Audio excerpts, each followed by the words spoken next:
Good morning friends. स्वागत है आपका हमारे यूट्यूब चैनल जीएस कैप्सूल में।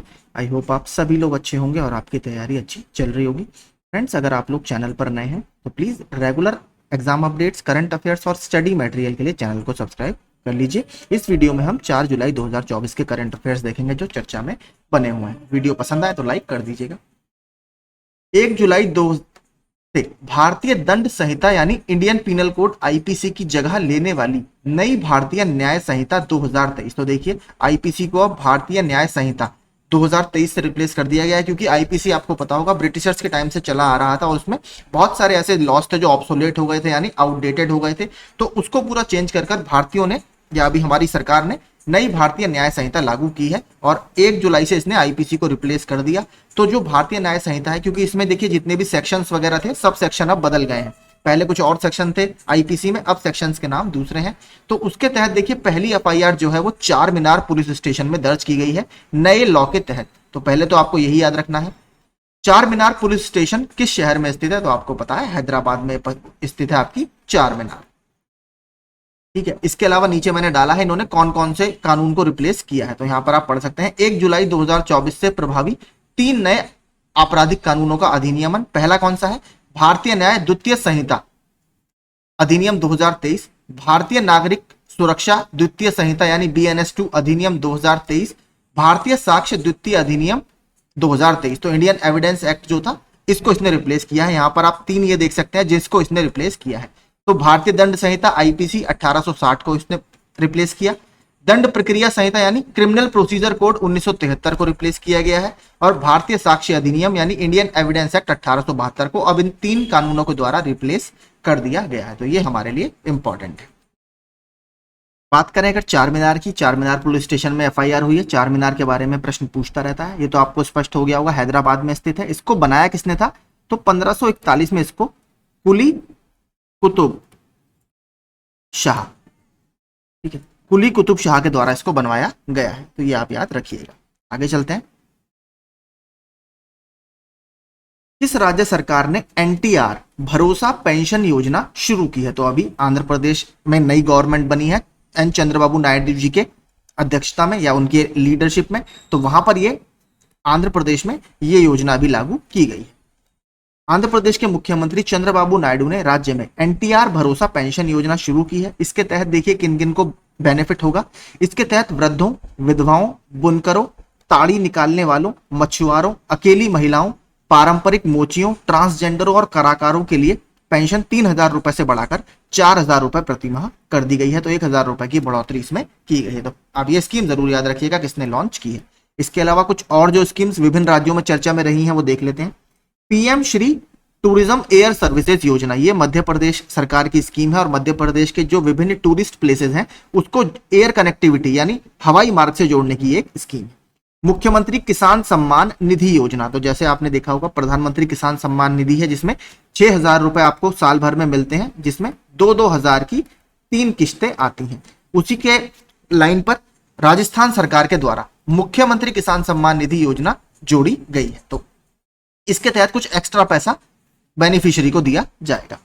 गवाह सुरक्षा योजना, देखिए असम सरकार में इस तरीके की पहली पहल है। आपको पता होगा जो विटनेस प्रोटेक्शन होती है, क्योंकि कभी कभी जो लोग गवाही देते हैं कोर्ट में उनके खिलाफ आपने देखा होगा जो याची पक्ष होता है या फिर जिनके खिलाफ गवाही दी जाती है वो उनको डराने धमकाने लगते हैं। तो इसी से संबंधित ये स्कीम है कि कैसे जो विटनेस है, जो साक्ष्य, जो गवाह है उसको बचाया जाए इस तरीके की चीजों से। तो ये असम सरकार की पहल है।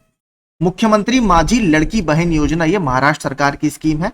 अबुआ आवास योजना, ये झारखंड सरकार की स्कीम है। तो ये कुछ स्कीम सभी चर्चा में बनी हुई थी। भारतीय वायुसेना प्रमुख air chief marshal VR Chaudhari ने किस शहर में नव स्थापित हथियार प्रणाली स्कूल, इसको WSS यानी वेपन्स सिस्टम स्कूल, ठीक है, WSS इसीलिए इसको लिखा जाता है, इसका उद्घाटन किया है। तो हैदराबाद के बेगमपेट में इन्होंने ये उद्घाटन किया है। बेगमपेट जो एयर स्टेशन है वहां पर ये स्थापित किया गया है। और अभी देखिए डिफेंस से न्यूज काफी चर्चा में रही है। एक तो सैबेक्स, ठीक है, आपने देखा होगा सैबेक्स क्या है? ये एक एक्सप्लोसिव है, विस्फोटक है। ये अभी न्यूज में बना हुआ था। ये क्या है आपको पता होगा, एक विस्फोटक होता है काफी फेमस TNT। तो TNT से भी 2.01 गुना या इससे 2.01 टाइम्स ज्यादा ये घातक है सेबेक्स एक्सप्लोसिव। अभी इंडियन जो डिफेंस एजेंसीज हैं उन्होंने इसको डेवलप किया है। तो एक तो आपको ये याद रखना है। अभी हमारे चीफ ऑफ आर्मी स्टाफ कौन बने हैं? उपेंद्र द्विवेदी, ये हमारे चीफ ऑफ आर्मी स्टाफ बने हैं। पहले ये vice chief of army staff थे, अब चीफ ऑफ आर्मी स्टाफ बने हैं, जिससे vice chief of army staff का पद खाली हो गया था। तो vice chief of army staff कौन बने हैं? वो बने हैं एन एस राजा सुब्रमण्य।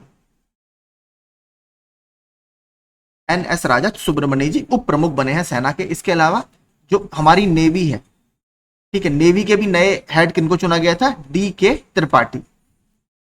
ठीक है, डी के त्रिपाठी सर आपके नेवी के नए हेड हैं या चीफ ऑफ नेवल स्टाफ है। तो ये कुछ अभी डिफेंस में नियुक्तियां चर्चा में रही हैं। भारतीय प्रतिभूति एवं विनिमय बोर्ड यानी securities and exchange board of India ने छोटे निवेशकों को प्रतिभूति बाजार में भाग लेने के लिए प्रोत्साहित करने हेतु बेसिक सर्विस डीमैट अकाउंट, जो डीमेटेरियलाइज्ड अकाउंट होता है, उसकी सीमा 2 लाख रुपए से बढ़ाकर कितनी कर दी है? तो इसकी सीमा 2 लाख रुपए से बढ़ाकर अब 10 लाख रुपए कर दी गई है। इसका मुख्य उद्देश्य क्या है? जो छोटे इन्वेस्टर हैं, जैसे भारत में बहुत बड़े बड़े इन्वेस्टर नहीं है, अब जो छोटे छोटे लेवल पर हैं वो भी लोग इन्वेस्ट कर रहे हैं शेयर मार्केट में, और उसी लिए इन्होंने इसकी लिमिट बढ़ाकर 10 लाख रुपए कर दी है, ताकि छोटे जो इन्वेस्टर हैं उनको मार्केट में इन्वेस्ट किया जा सके।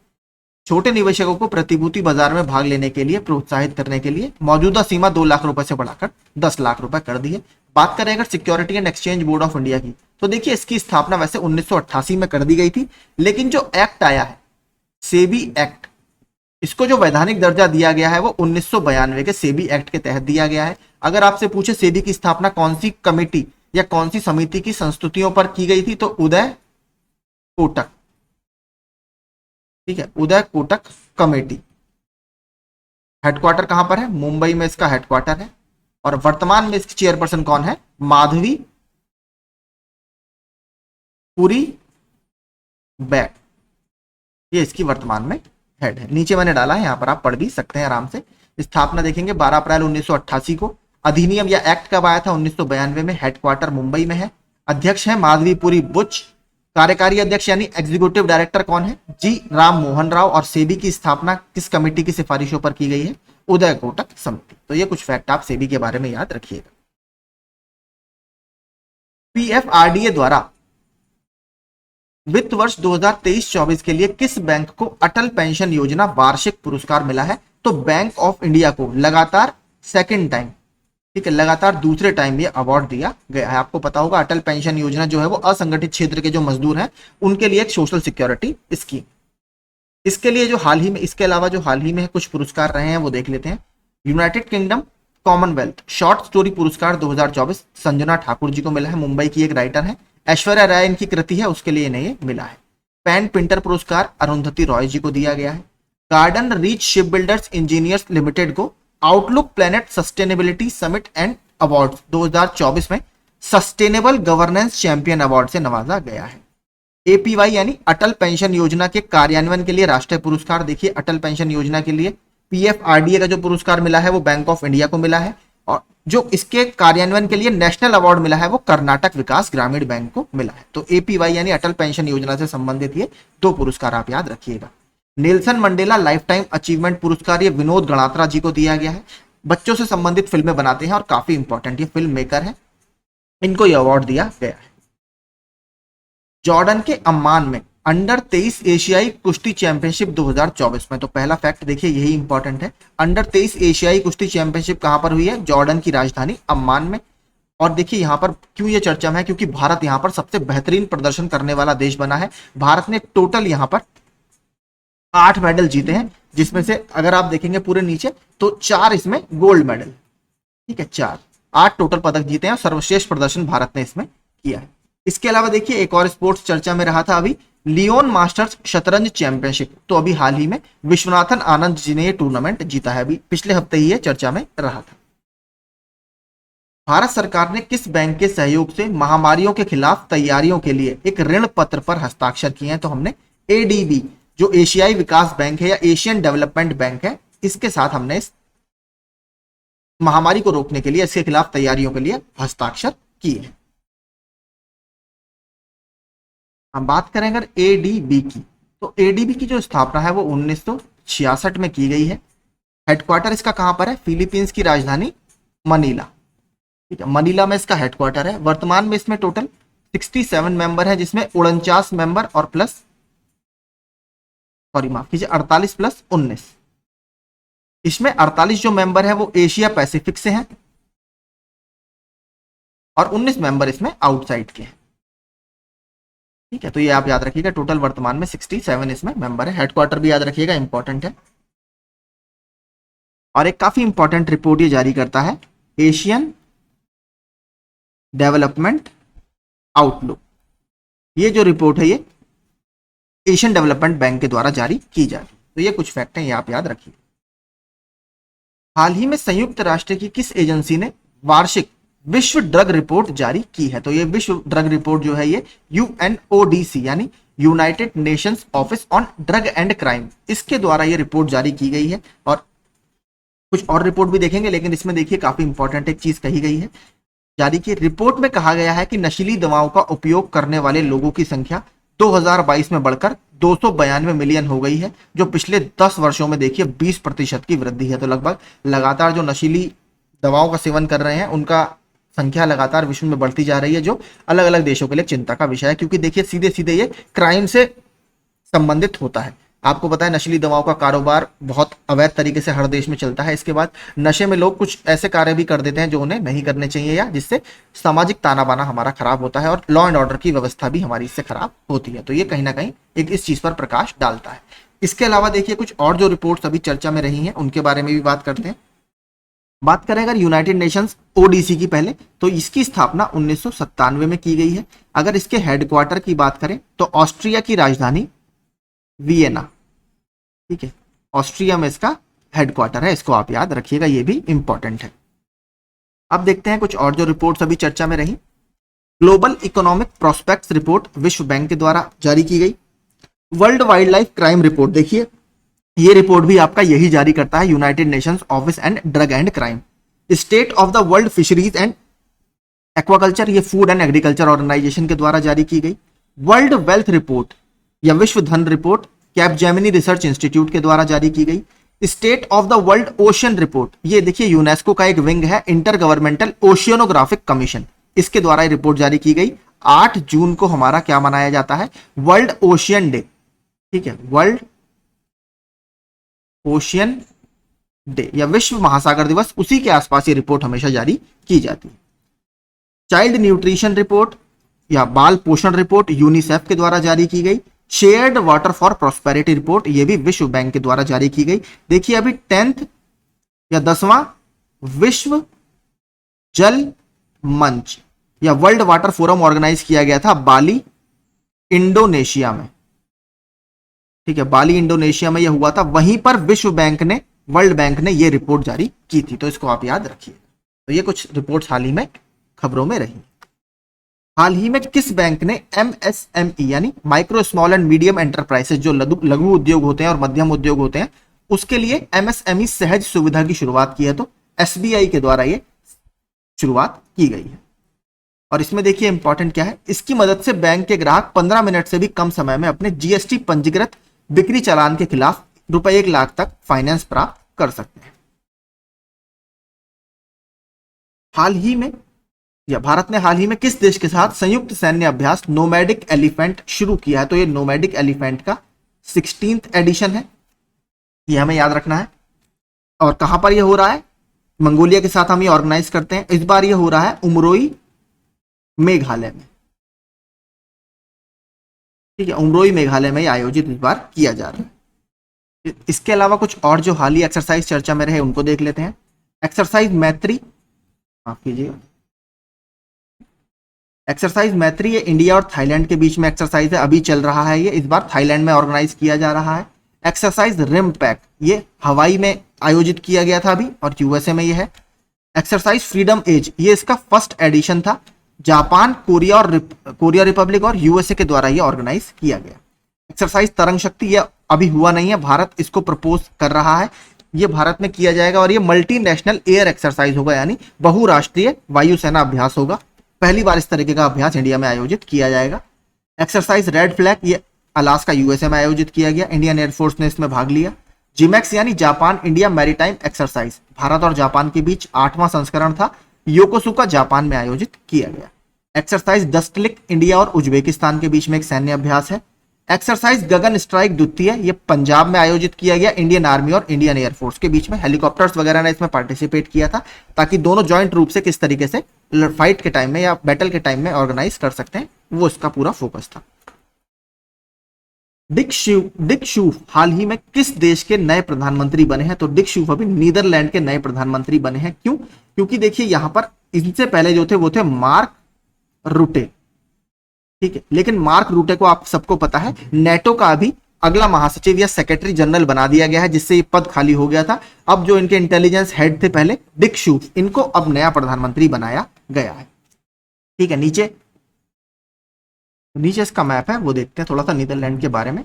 अगर आप देखेंगे नीदरलैंड, यहाँ पर नीदरलैंड है, नीदरलैंड की जो कैपिटल है या राजधानी है वो है आपकी एम्स्टरडैम, और एम्स्टरडैम एक वजह से इंपॉर्टेंट है, एक बहुत फेमस इंटरनेशनल एनजीओ है, गैर सरकारी संगठन है, ग्रीन पीस, ठीक है। ग्रीन पीस का जो हेडक्वार्टर है वो आपका एम्स्टरडैम में ही स्थित है। तो पहला फैक्ट आपका ये हो गया। इसके बाद देखिए एक जगह आपको दिख रही होगी रॉटरडैम, ठीक है। रॉटरडैम बहुत इंपॉर्टेंट है। क्यों? अभी यहां पर 2 मीटिंग्स हुई हैं जो बहुत इंपॉर्टेंट है दोनों हमारे लिए।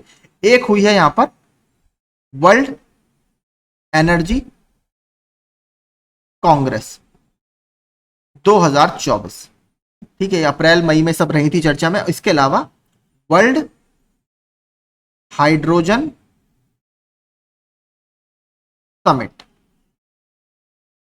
ठीक है। ये दोनों जो कांग्रेस ऑर्गेनाइज हुई है, दोनों मीटिंग्स ऑर्गेनाइज हुई है, वो नीदरलैंड के रॉटरडैम में ही आयोजित की गई है। तो इसको जरूर याद रखिएगा, विश्व एनर्जी कांग्रेस और विश्व हाइड्रोजन समिट नीदरलैंड में आयोजित की गई है।